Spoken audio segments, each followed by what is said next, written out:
Thank you for joining us today. This is the Overland camper that you've never seen before.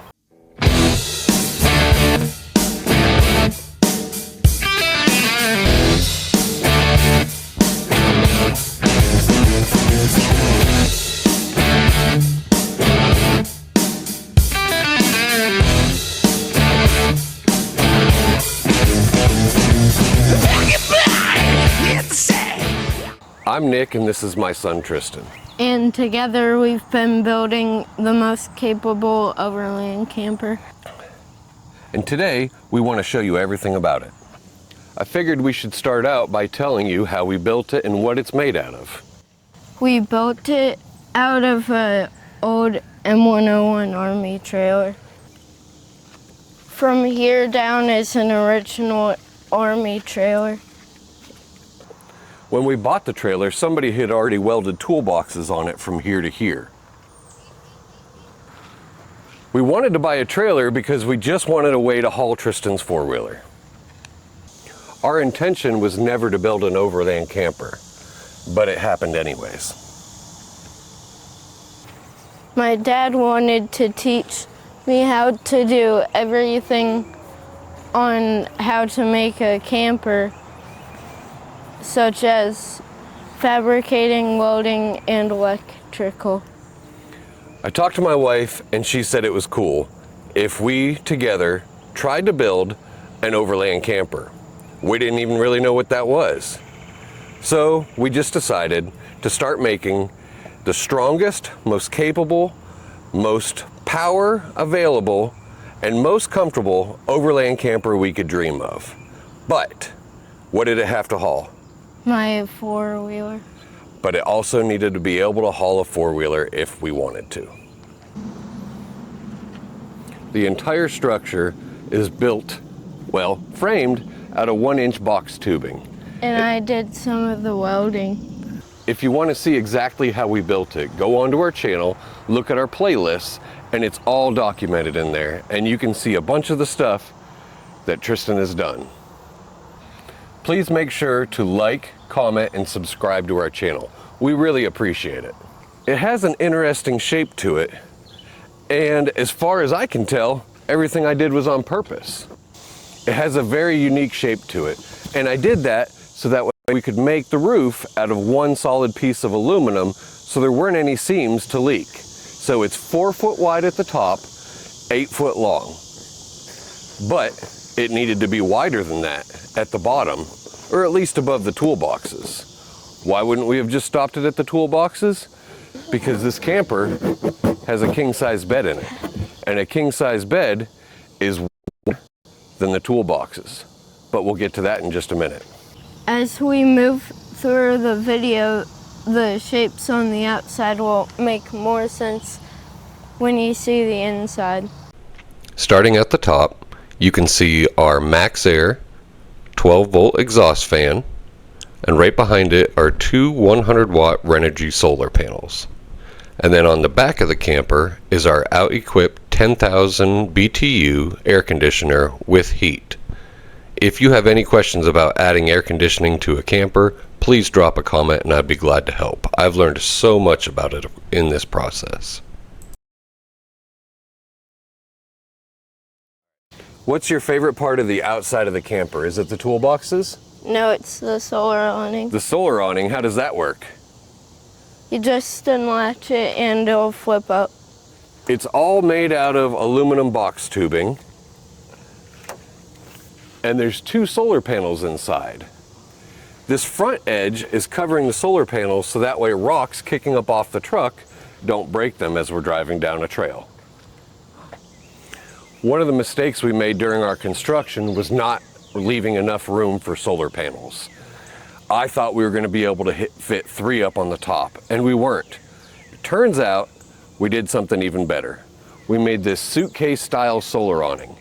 Everybody wants an awning on their camper, so you have a place to get out of the sun. A lot of people use 180 or 270 awnings. We thought about that, but we have 2 different awnings built into our camper already that are permanent. The suitcase style solar panels. Let me show you how they work. The whole structure is built out of aluminum. It's 1-inch box tubing.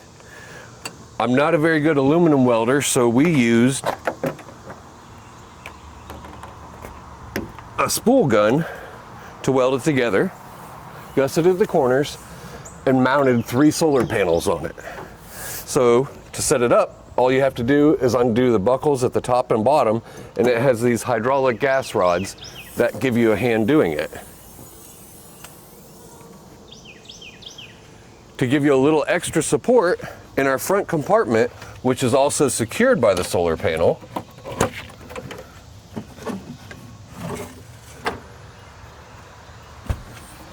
we use this elephant stick. to set it up, we use this elephant stick and feed it down through the pintle hitch so it can't get bumped out of the way.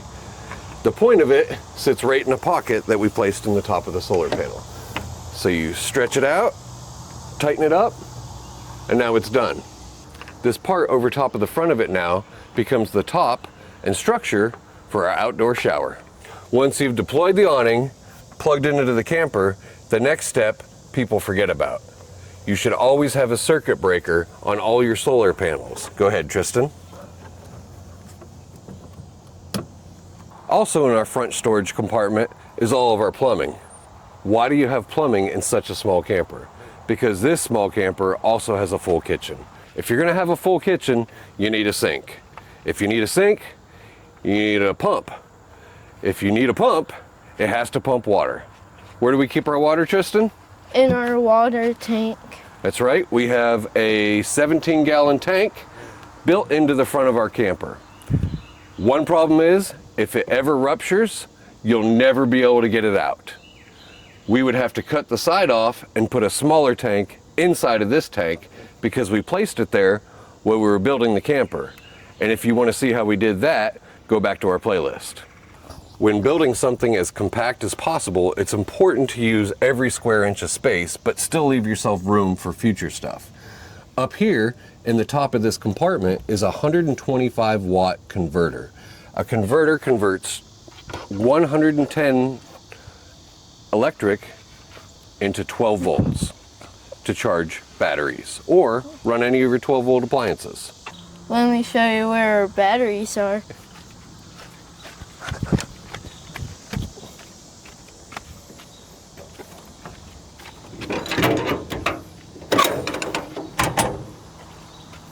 They're right here. We have two 300 amp hour dumb fume batteries. These are probably the cheapest LiPo 4 batteries you can buy. They say 300 amp hours, they actually tested at about 320. We've been running them for how long now? 9 months? Yeah. They've been hooked up and powering stuff for 9 months. We used them to power our inverter while we were building the camper, so it was all self-sufficient, self-powering while we were building it. Where's our inverter? Right here. Yep. This chunky guy right here. That is an Ames DC to AC power inverter. It is 4,000 watts continuous, and I think 6,000 watts peak. It might be a little higher than that. Those wires are huge. All of this is protected with fuses, and there's a master disconnect switch here. If you hit this disconnect, it'll unhook the batteries from the whole entire camper. We also have a disconnect for the power supply for our 12-volt rooftop air conditioner. It is on its own supply line because it uses a little bit more power than other things, and honestly, I already had the cables back here. I didn't want to run them from the front up and back when the batteries are right here. So I just ran them from the batteries up to the unit. So it's only like 6-foot wires. A few more features on the outside are our electrical outlets. We have right here is the port to plug 110 outdoor electric into our converter to charge our batteries if we needed to. We've only used it maybe 1 or 2 times so far. Up there is a 110 volt outlet, so that is wired into this power inverter. I've already showed you the disconnect switch for the battery. We have another 110 volt outlet here running off of the power inverter. And we have one here running off of the power inverter. Right next to it, well, that looks like a coax cable. Why would somebody need coax cable port on the outside? For an antenna for a TV. Oh, we'll show them that in a minute. First, what's in this box? Just a ton of storage stuff. Yep, this whole side box is nothing but storage. Since we just finished, we haven't really figured out how to utilize all of our storage yet, but we're working on coming up with a system. The last feature we're going to cover on the outside is how we level and secure it. Obviously, it has a tongue jack, just like every other trailer. I don't really like scissor jacks for leveling because they're not very strong. But we put a tongue jack on this back corner here and another one over here. With these 3 jacks, you can pick the whole trailer up off the ground and it'll be perfectly stable. We don't pick it up off the ground, we just use it to level it. Unless you get a flat tire. And that is very handy because you don't have to mess with a jack. They're already built into it. Where did I find jacks that were tall enough to get a camper this high up off the ground? Because right now they're not even close to extended all the way. I put a lift kit on them. I cut this part off of here and added the section between it. So I don't need to go around with lugging blocks, bricks, trees, lumber, anything else to level the trailer. The jacks retract and flip up out of the way and nothing else is needed. So the tailgate also secures the back door to our camper. Go ahead and open up the tailgate, Tristan.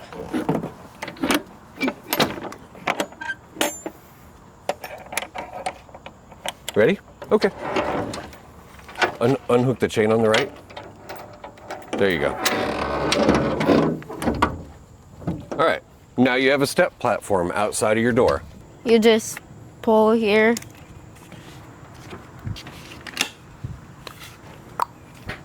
And then you can go in. Hi, Dad. You might be thinking, how do you fit a four-wheeler in a door that small? To get the big door open, there's 2 slide locks.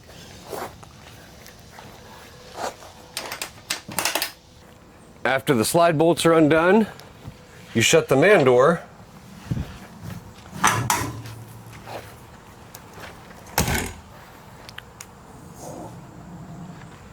And the whole back wall opens up.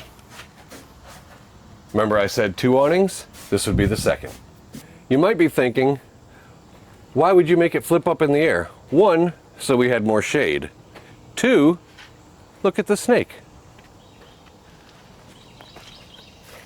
Hello, black snake.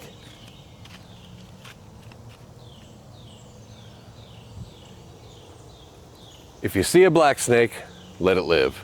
They do a lot of help. They take care of copperheads and tons of rodents. So, black snake, let it live. Copperhead, kill it. Why would you want it to flip up instead of down and just be a ramp?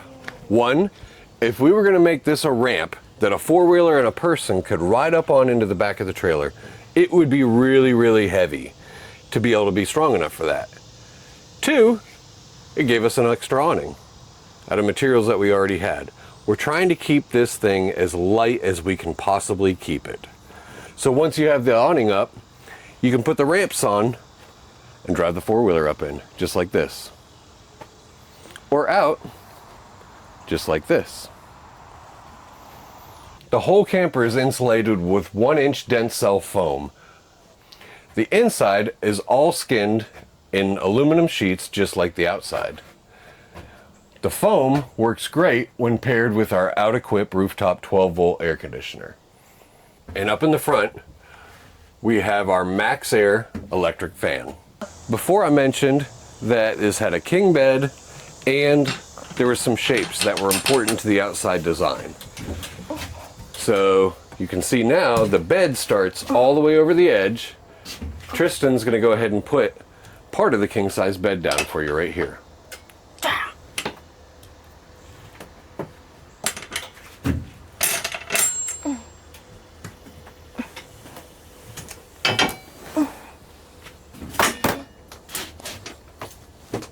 Throughout the day, when it's not time to go to bed, we usually leave one bed down so there's a place to sit and you still have a walkway. But we're gonna show you the full king size bed.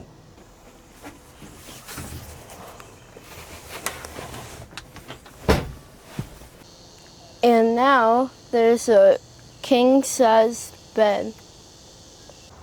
I mentioned comfort earlier. It was important that it's comfortable because if you're miserable, it can ruin a trip. Part of that is the 12-volt air conditioning. The other part is right here. These are not some little pancake rooftop tent style mattresses. These are 5-inch memory foam. And they're super comfy. They are very comfortable. Why is it important to have air conditioning? Because it is hot in the south. A lot of people up in upper parts of Michigan and stuff, they're like, you don't need air conditioning in a camper. Well, you do if you want to be comfortable down here. It is hot and humid. How humid do you think it is? What does it feel like? It feels like you're walking through mashed potatoes. When you're working in a place this small, you have to worry about where you're going to put stuff. We mounted the remote control for our lights here and the remote control for our air conditioning unit right here on the door. So it's right by your head while you're sleeping. I don't know if you noticed on the walls, but we 3D printed these on the walls so you had a place to secure your phone while you're sleeping. How did you make those cell phone holders? I 3D printed them with my mom. What else did you 3D print? I'll show you. We 3D printed these super handy storage shelves. We don't know what we're going to use them for just yet. And we also 3D printed a paper towel holder. Very cool. For storage, we have a few different options.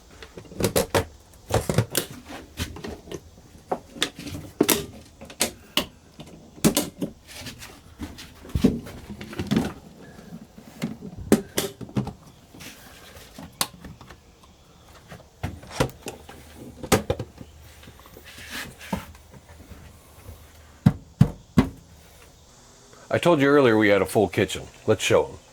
We'll start off with our Dometic 12-volt refrigerator. It is always on because our solar panels always provide enough power to keep our batteries going.